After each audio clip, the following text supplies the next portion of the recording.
Bonjour à tous, dans cette vidéo, nous allons voir comment déterminer le nombre maximal de racines d'un polynôme.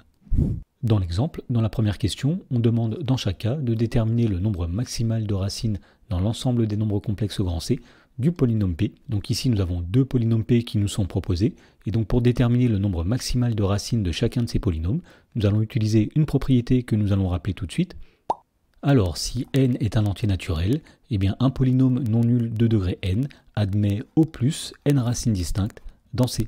Et donc, en particulier, une équation polynomiale de degré n admet au plus n solutions dans C. Alors, voyons comment utiliser cette propriété pour déterminer le nombre de racines maximales du polynôme P de la question A, c'est-à-dire du polynôme P, tel que P de z, c'est 5z au cube, moins 2z, plus 1. Alors, on remarque ici que la plus grande puissance de z qui apparaît, c'est z puissance 3, ce qui veut dire que c'est un polynôme de degré 3. Et donc, comme le polynôme P est un polynôme de degré 3, on en déduit qu'il possède au maximum 3 racines distinctes. Dans la question B, on souhaite déterminer le nombre maximal de racines du polynôme P qui est défini par P de z, qui est égal à z-2 à la puissance 5. Alors tout d'abord, on constate que si jamais on développait le polynôme P, eh bien la plus grande puissance de z qui apparaîtrait, ce serait z puissance 5, donc on en déduit que ce polynôme est un polynôme de degré 5. Et donc, comme le polynôme P est un polynôme de degré 5, il possède au maximum 5 racines distinctes. Alors il s'agit ici d'un maximum, c'est-à-dire que le polynôme P ne peut pas avoir strictement plus que 5 racines, mais il se peut qu'il en ait moins que 5, et c'est le cas ici, puisqu'on voit que l'équation z-2 à la puissance 5 est égale à 0,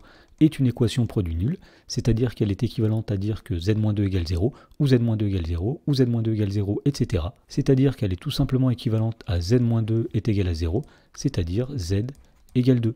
Donc a priori, on avait dit que le polynôme possédait au maximum 5 racines, et en fait, il en possède exactement une seule. Dans la question numéro 2, on nous demande combien l'équation polynomiale 2z puissance 4 moins 4z au carré plus 8z moins 1 égale 0 possède-t-elle au plus de solutions dans grand C. Alors nous avions rappelé qu'une équation polynomiale de degré n possède au plus n solutions.